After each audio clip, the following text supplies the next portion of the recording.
Good morning. Good morning. So our boys have been going to bed when the sun goes down.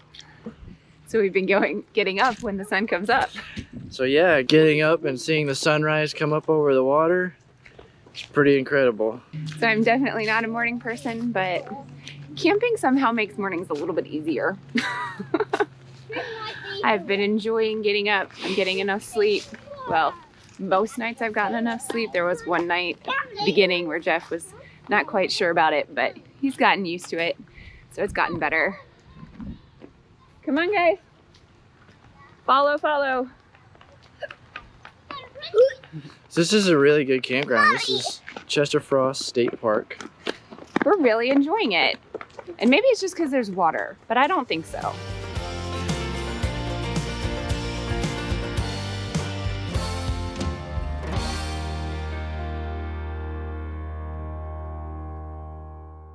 So this is Chester Frost State Park. It's a really, really beautiful park. A lot of the RVers that are here say they've been all over the US and this is the best one they've been to. It's very beautiful. It's very clean. The rangers patrol often. I think we see one no less than every 2 hours, or no more than every 2 hours. Yeah. Which one is it? Less or more? The park rangers come through about every hour, make sure everything's good. They wave at you, they talk to you.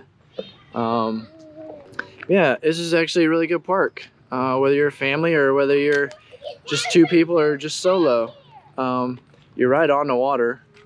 Almost all the sites are right on the water. You have access to put a boat or kayak in.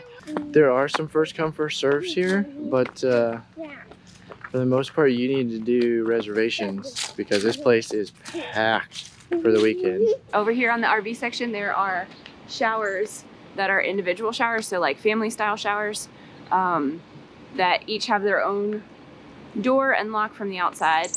So this is where I would recommend taking little kids to shower rather than the ones on the other side where the camping section is. And yeah, you can easily walk over here. It takes you a minute to walk over here if you're on the other side, or if you want to ride a bike or electric scooter like we've seen everybody around here has, just skip on over to this side and do the shower. It's a big shower room. The bathrooms are fine where we are. It's just helpful for us because of our boys to shower them with the help of another person. So this is where we prefer, that's what we prefer. So over here on this side, most of the rigs over here are that way, Jack. 40 foot or less. If you're over 40 foot, you just have to choose carefully, but there are definitely some 45 and 48 and 50 foot rigs in here. You just gotta choose. Most of them are back in at a 45-degree angle. For some of the bigger ones, they're pull-throughs, but the sites are huge, guys. There's a 45-foot fifth wheel with a truck in front of it, and then on the side he's got his boat being pulled by another truck, all in one site.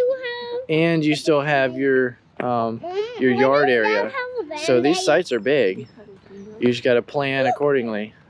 So yeah, some of the people are double towing their boat behind their fifth wheel. Depends if that's legal where you're licensed and plated.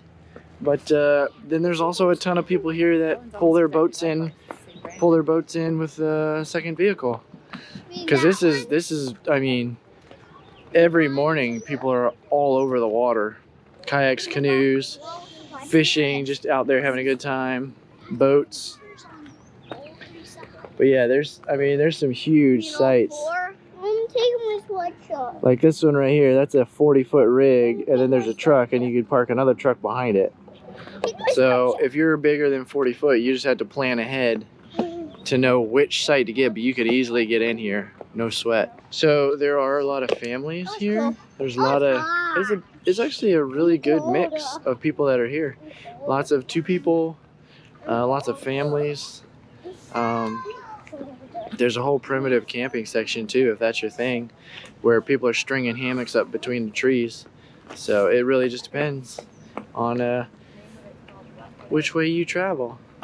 So everybody here has been super helpful. You get a map and a list of rules at the beginning when you get here, when you check in. I mean, it's not like rules, it's just the campground guidelines, like when quiet hours are and how you should act if you choose to extend your stay and stuff like that. Like, do you move or do you stay? And just, yeah, stuff like that. And if you do have a chase vehicle, or you get into a site that's a little bit smaller, there's plenty of parking that they allow for here too, just like this. So you could easily put your chase vehicle close enough to your site, no big deal. These are all over the place, but there are tons of fishing piers everywhere. I mean, this is a really great park. We're definitely gonna be here at least once a year. Everybody's nice, everybody waves. Most of the people come talk to you or I'll meet you. They'll see you standing out, they'll ask you questions about your rig or what you're doing. It's just really a great place to be. Very relaxing, very quiet. Even over the weekend when we were here, there was some young high school and college age kids that came through. Even them, I mean, they were having a good time until 10 p.m. and then it was quiet hours, so they were quiet and that was it. But luckily our boys sleep through everything, as do we, so they didn't care about the music, they didn't care about the noise. Yeah, we love it here. You should definitely check it out if you have an opportunity. Yep. Sure do. How you doing?